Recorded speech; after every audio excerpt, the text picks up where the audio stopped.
Matapos makapagsalita ni Tandang Lauryo, mabilisan naman ang ginawang pagsugod ng mga nilalang sa kanyang kinaroroonan.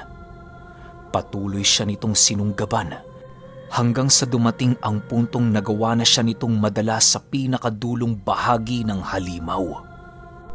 Hirap namang umusad ang dambuhalang nilalang na yon sa kadahilanang patuloy itong pinipigilan nila Ibrahim. Maya-maya pa, bigla na lamang napatingin si Tandang Lauryo sa ibaba nang maramdaman niya ang dahan-dahang pagtagilid ng dambuhala. Ilang minuto pa ang lumipas, tuluyan nang bumagsak ang nilalang at kasabay nito ang paglundag papalayo ni Tandang Lauryo. Matapos ang mga pangyayari, hindi na nila nagawa pang masilayan ang mga Bertudes.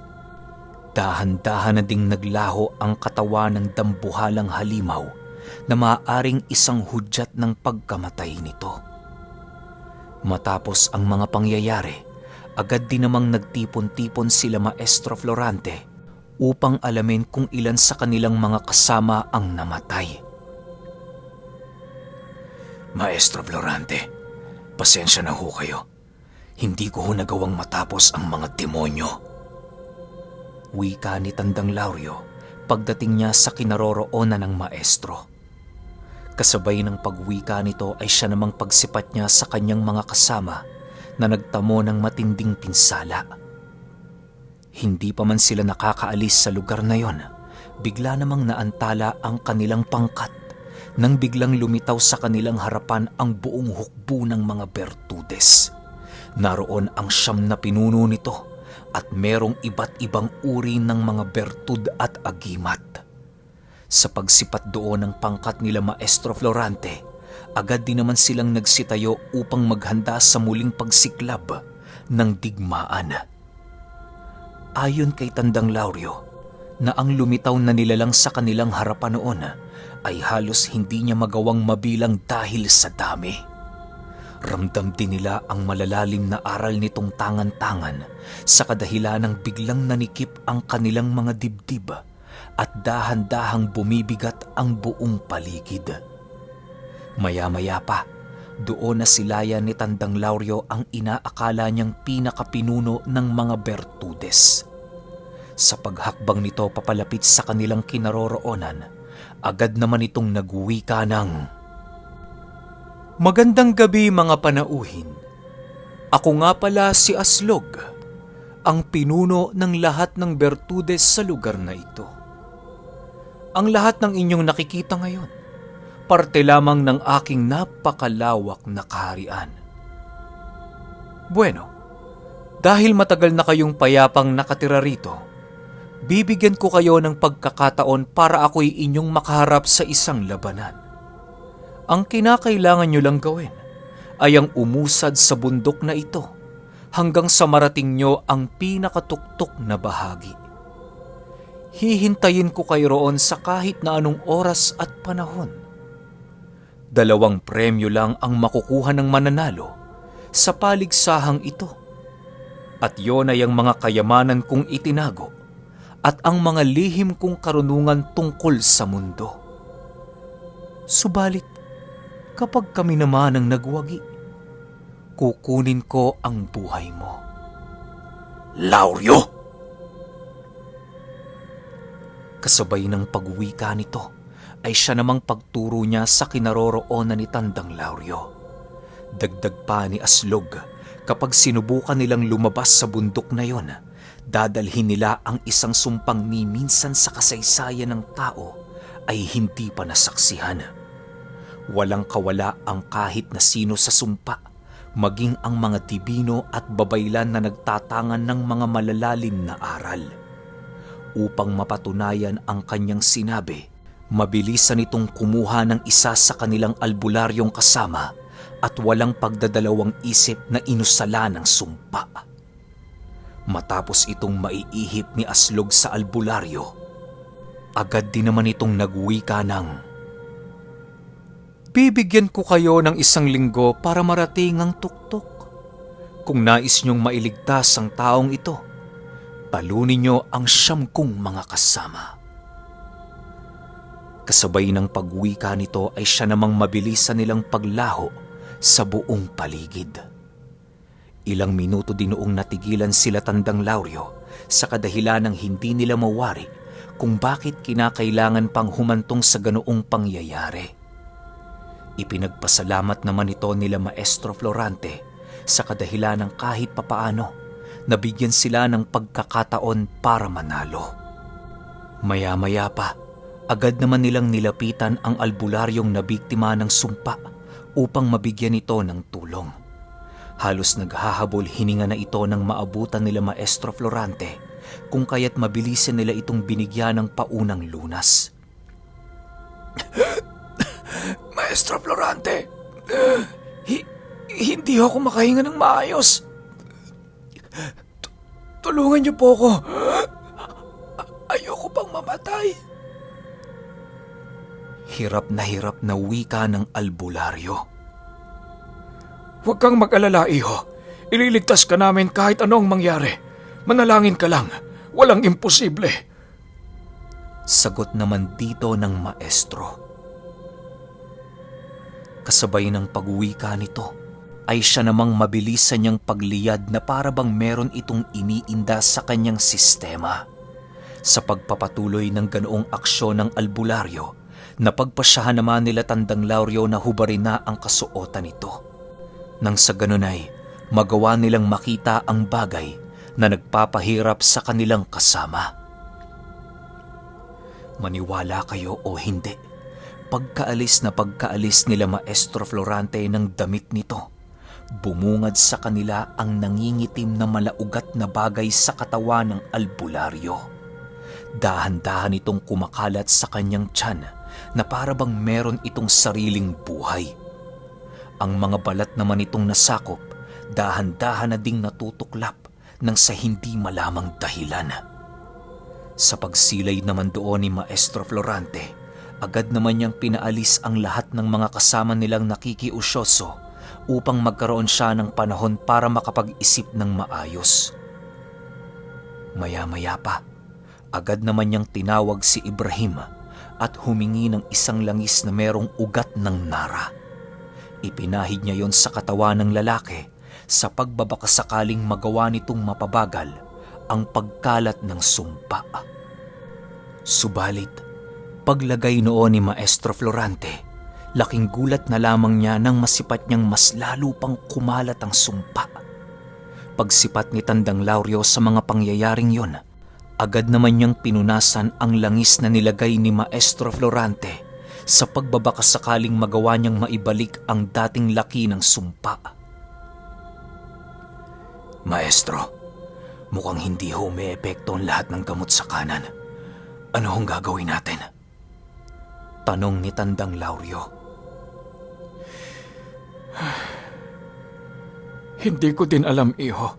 Ito ang unang beses na nakakita ko ng ganitong uri ng sumpa. Siguro mas mainam na hayaan na muna natin ito at ituon na lang natin ang ating mga wisyo sa paligsahang inihabili ni Aslog. Sagot naman ni Maestro Florante. Kasabay ng kanyang pagwika ay siya namang pagbulong niya sa albularyo na patuloy lang manalangin at magtiwala. Tumangu-tangu lang naman ang albularyong yon matapos niyang marinig ang ibinulong ng maestro. Ilang minuto pa ang lumipas na pagpasyahan naman ng kanilang pangkat na magpahinga upang mapaghandaan ang mga susunod na araw. Kinaumagahan, maaga pang naglakad sila Tandang Lauryo upang libutin ang buong lugar. Sinuyod nila ang kasulok-sulukang bahagi nito nang sa gayoy magawa nilang maging pamilyar sa lugar na yon. Iniwasan din nilang bumalik sa paanan ng bundok kung saan sila nanggaling, gawa ng labis silang nababahala tungkol sa sumpang binanggit ni Aslog.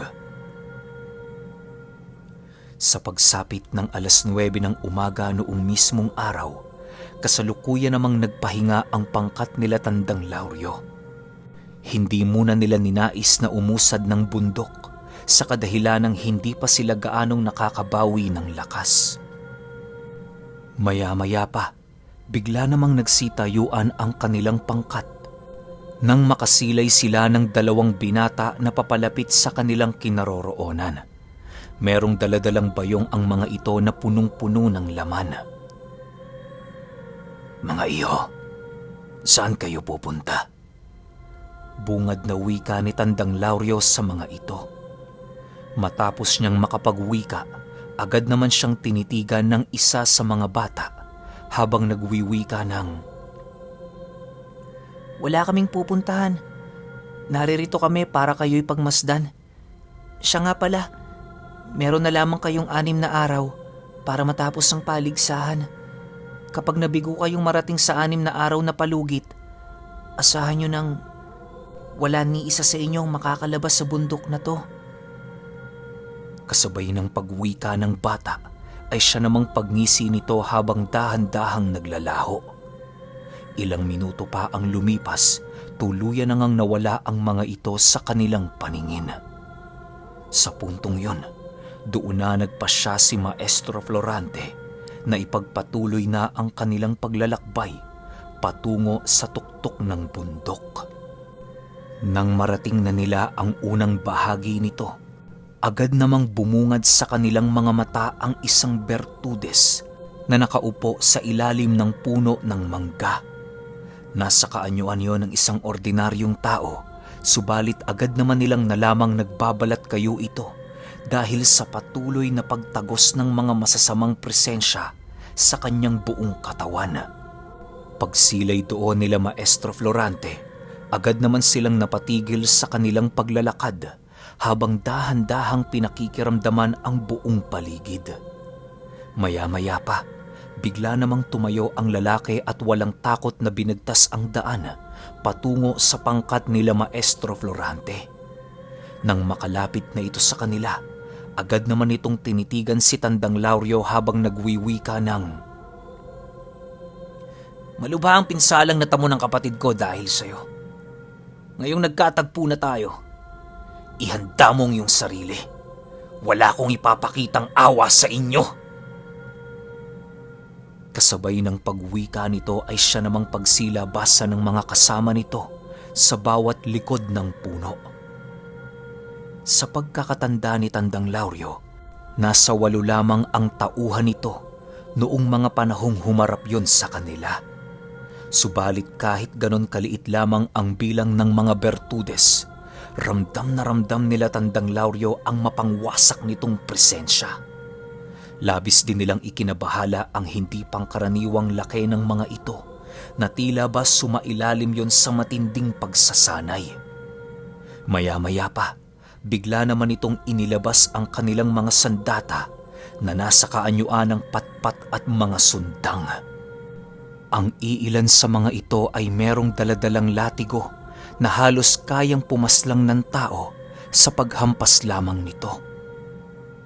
Ilang minuto pa ang lumipas, agad namang bumalik sa kinaroroonan ng kanyang pangkat ang pangsyam na pinuno ng mga Bertudes upang paghandaan ang nalalapit nilang digmaan. Sila Tandang Lauryo naman noon, ninais na manatili sa kanilang kinatatayuan habang patuloy na pinakikiramdaman ng buong paligid. "Maestro, bakit hindi sila naapektuhan ng sikat ng araw? Hindi ba't ang mga Bertudes ay pinamamahayan ng dyablo?" Nagtatakang tanong ni Ibrahim. Nang marinig naman ito ng Bertudes, agad itong humagalpak ng napakalakas habang nagwiwika ng, "Walang kapangyarihan si Adlaw sa aming kaharian. Lahat ng demonyong nanananahan dito, hindi kayang maapektuhan ng kapangyarihan ng isang mahinang bathala." Kasabay ng pagwika nito ay siya namang pagngisi ni Tandang Lauryo habang sumasagot ng, "Huwag kang magpakasaya, Bertudes. Hindi lang ikaw ang nasisiyahan sa bagay na yan." Matapos nitong makapagsalita, agad namang nagsipaghanda ang mga mandirigmang Bertudes upang magawa na nilang masimula ng digmaan. Sa pagtaas ng mga itak nito sa ere, mabilis na naman itong sumugod sa pangkat nila Tandang Lauryo. Nang masipat nila ang pananakbo ng mga ito, agad naman silang gumawa ng paunang depensa upang salagin ang paunang pag-atake ng mga Bertudes. Sila Ibrahim noon ang nagsilbi nilang unang hanay ng kanilang pangkat, sa kadahilanang sa lahat ng kanilang mga kasama, tanging ang mga ito lamang ang nagtataglay ng pambihirang lakas. Paglapit ng mga Bertudes sa hanay nila Ibrahim, agad naman nila itong sinalubong ng buong lakas. Mabilis nila itong pinaulanan ng mga pag-atake nang sa gayoy magawa nilang makapaglikha ng isang butas para makapasok ang pangkat ni Tandang Lauryo sa unang depensa ng mga ito. Habang patuloy na pinipigilan nila Ibrahim ang 8 mandirigmang Bertudes, taimtim namang nag-uusal si Maestro Florante. Nang makahanap na ng pagkakataon sila Tandang Lauryo na sumugod, agad naman silang nagsilundagan sa itaas nila Ibrahim upang sugurin ang kanilang mga kalaban. Hawak-hawak niya noon ang kanyang tabak na gawa sa buto ng tao na siyang mabilisan din naman niyang itinarak sa nasipat niyang Bertudes. Hindi naman niya ito nagawa ng malubhang pinsala, gawa ng matagumpay nitong nailagan ang kanyang pag-atake. Pagbagsak niya sa lupa, agad naman siyang sinugod nito at walang habas siyang pinaulanan ng suntok at tadyak sa iba't ibang bahagi ng kanyang katawan. Hindi naman gaanong napuruhan si Tandang Lauryo sa kadahilanang nagawa siyang maisalba ng mutya ng kasoy. Sa pagpapatuloy ng pagtanggap niya ng mga sapak at tadyak sa isang Bertudes, agad naman niyang kinontrol ang abilidad ng tangkay ng dalakit na kanyang tangan-tangan. Pagsiuslian ng mga baging sa ilalim ng lupa, agad naman itong pumulupot sa kanyang kalaban na siyang naging sanhi upang magawa niyang pigilan ang walang habas nitong pag-atake. Sa puntong yon, agad na ginawa ni Tandang Lauryo ang kanyang pinakamalakas na pag-atake upang tuluyan ng paslangin ng Bertudes.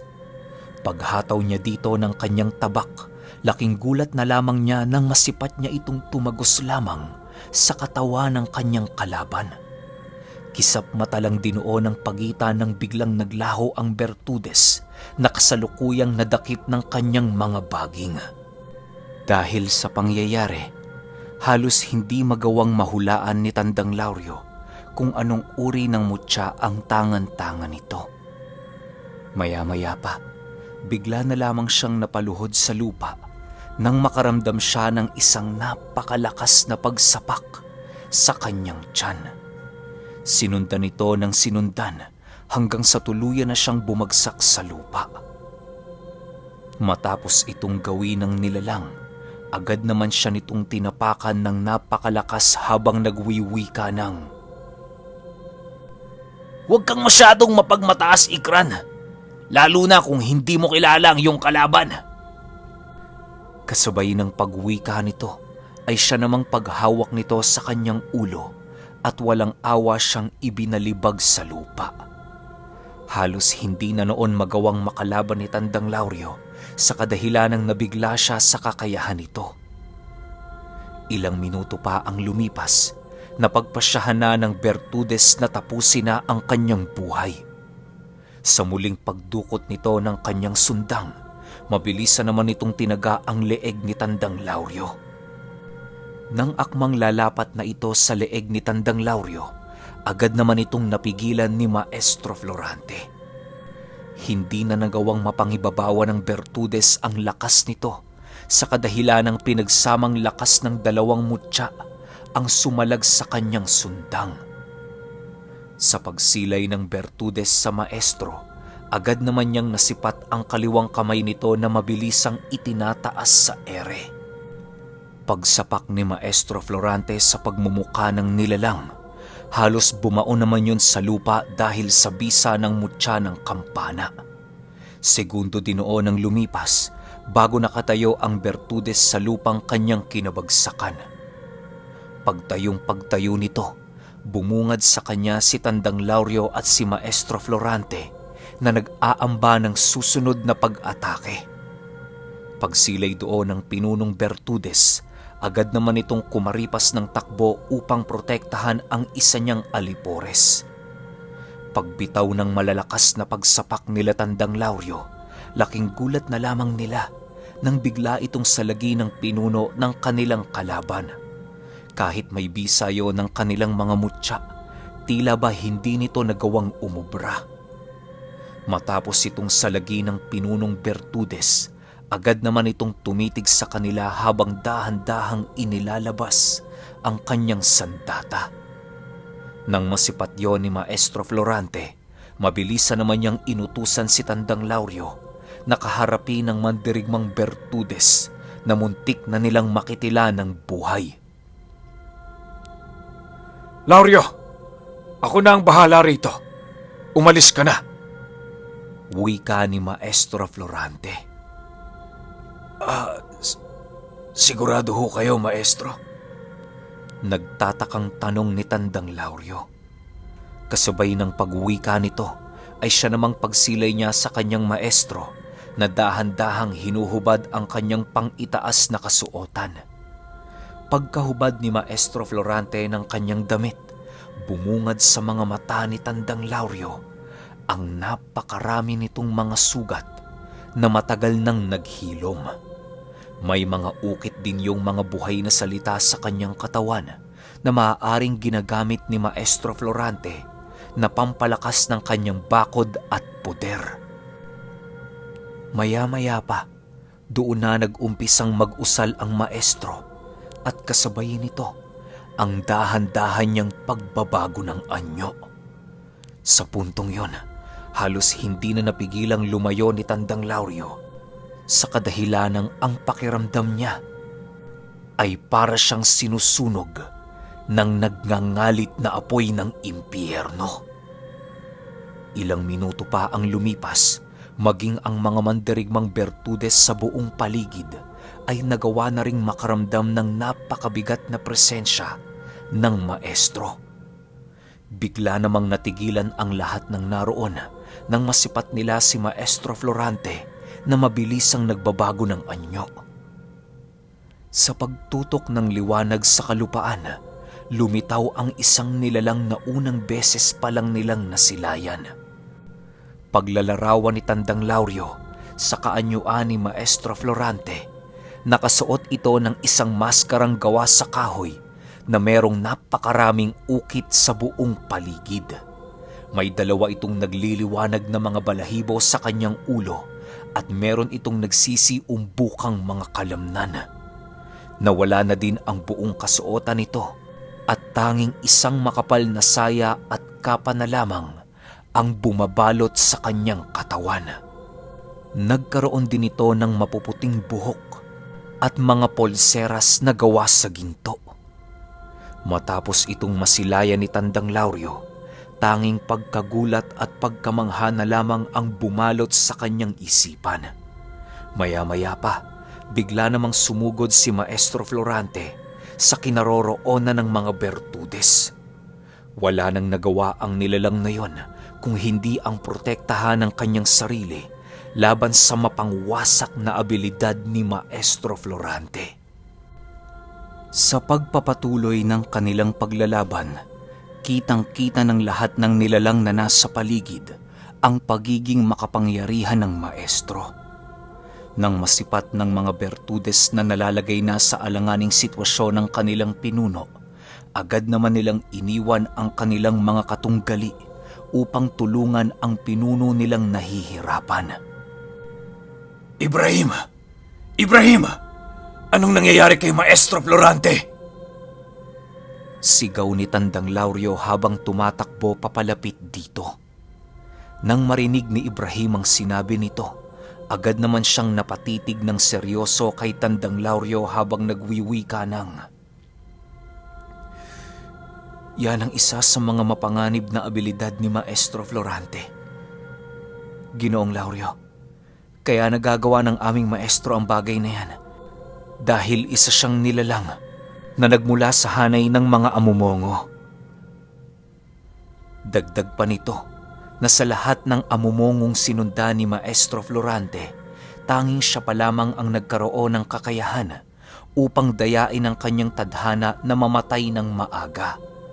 May pinaniniwalaan kasi ang angkang pinagmula ni Maestro Florante ukol sa mga anak nilang isisilang na magtataglay ng dugo ng mga banal.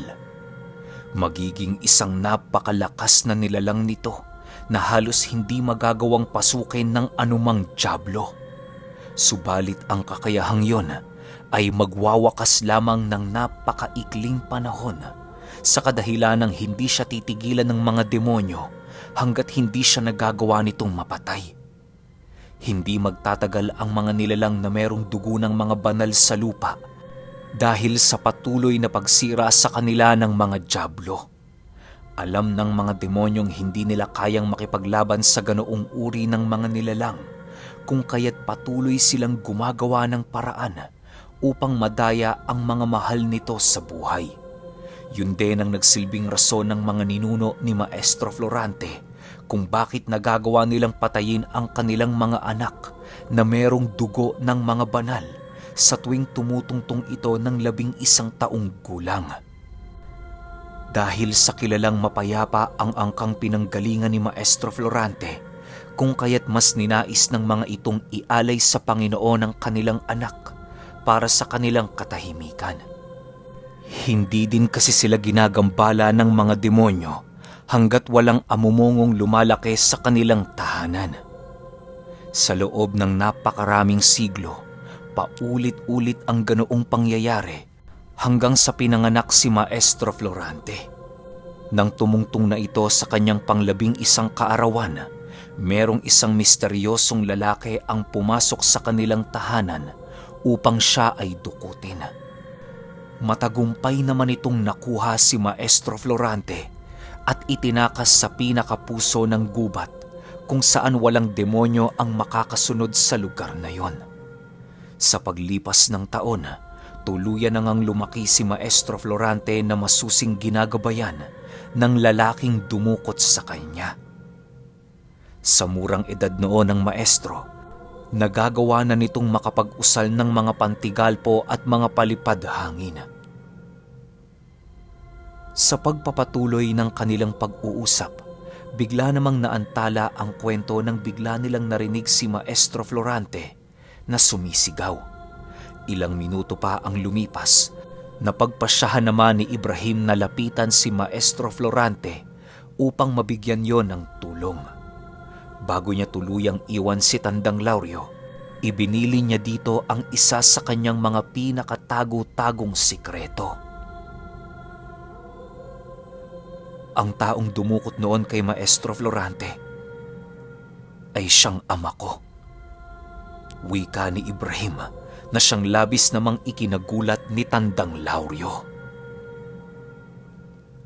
Okay, sobrang nakakapangilabot naman yung mga nangyayaring eksena rito. Hindi na ako makapaghintay ilapag yung 28. Pero isusunod kagad natin yun. Tingnan nyo naman, sunod-sunod yung lapag natin. Siguro naman, wala na kayong masasabi, no? Pero gagawin ko na yung 28 para hindi na kayo mabitin. Yun lang. Salamat.